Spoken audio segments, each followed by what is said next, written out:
warahmatullahi wabarakatuh. Saya Jaini, pembimbing tantangan Leksang Bedas dari SMP 1 Solokan Jeruk. Pada kesempatan ini saya akan menyampaikan review dari sebuah buku yang saya baca. Buku itu dalam bentuk digital, merupakan sebuah novel yang merupakan novel terjemahan. Judulnya adalah The Da Vinci Code. Novel ini aslinya berbahasa Inggris, diterbitkan pada tahun 2003. Pengarangnya adalah Dan Brown. Novel tersebut telah dicetak sampai jutaan kopi di seluruh dunia, jadi sangat laris begitu. Kemudian sempat difilmkan juga, lalu diterjemahkan ke dalam 52 bahasa di dunia. Kemudian dalam versi bahasa Indonesia, novel ini diterbitkan oleh penerbit Bentang Pustaka yang merupakan grup penerbit Mijan tahun 2013. Jumlahnya sekitar 608 halaman untuk versi bahasa Indonesia. Novel ini menceritakan perjuangan seorang profesor asal Amerika yang kebetulan sedang berada di Paris, Prancis. Dia itu diundang untuk suatu pekerjaan, suatu acara. Lalu dia mendapatkan telepon dari seseorang sahabatnya di sana. Di sebuah museum yang menyimpan lukisan Mona Lisa di sana di Paris, Prancis. Namun ketika dia datang ke tempat itu, ternyata si pengundang, yaitu seorang kurator, dalam keadaan meninggal dunia. Dia sudah menjadi mayat dan dalam keadaan yang unik, yaitu telanjang bulat orang itu. Kemudian posisi telanjang itu sebetulnya merupakan petunjuk merupakan kode. Nah, kemudian Robert Langdon, si profesor ini, juga bertemu dengan seorang perempuan yang bernama Sophie Neveu. Sophie ini adalah juga seorang polisi sebetulnya, yang ternyata merupakan cucu dari sang kurator. Nah, kemudian mereka itu justru oleh polisi dituduh sebagai pembunuh dari sang kurator.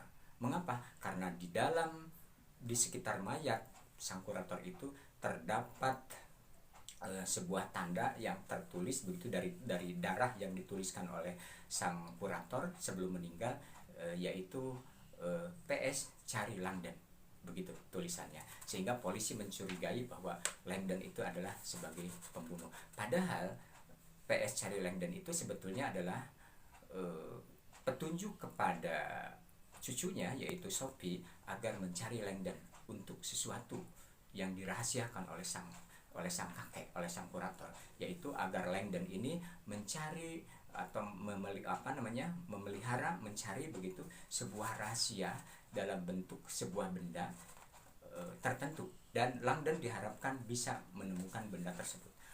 Kemudian Sophie dan Langdon ini kemudian mencari petunjuk dari kode-kode yang ditulis oleh sang kurator tentang sebuah benda tersebut. Mereka akhirnya menemukan sebuah kode itu, yaitu di belakang lukisan Mona Lisa yang dibuat oleh Leonardo da Vinci, kita kenal itu.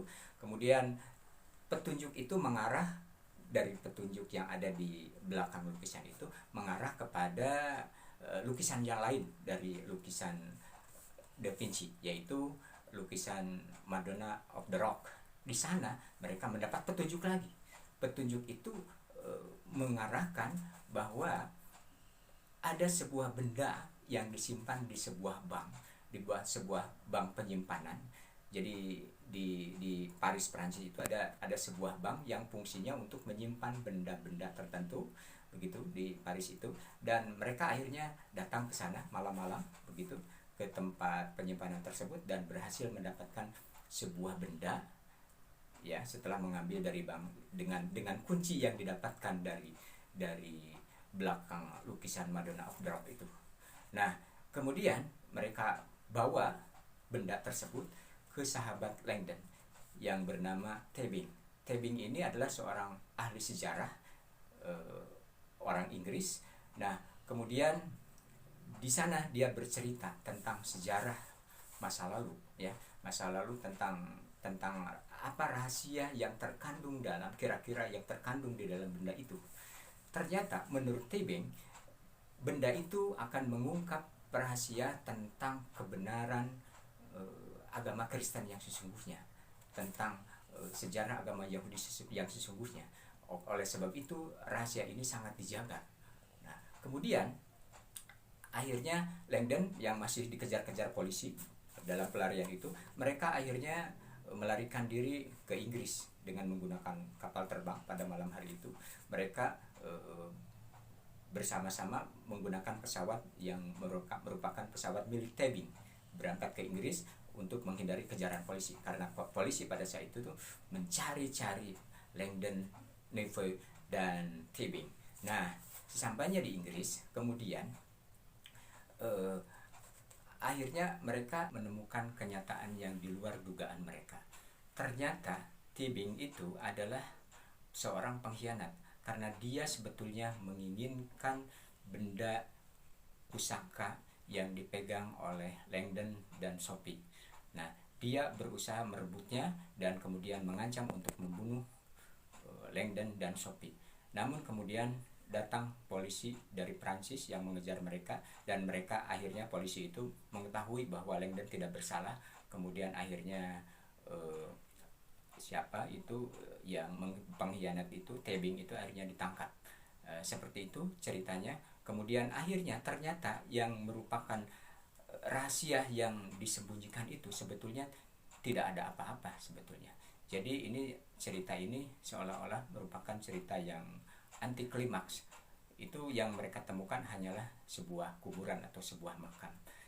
Yang jelas saya dapatkan dari kisah ini terutama adalah bahwa ternyata cerita ini mengungkap rahasia-rahasia besar tentang agama Kristen dan agama Yahudi.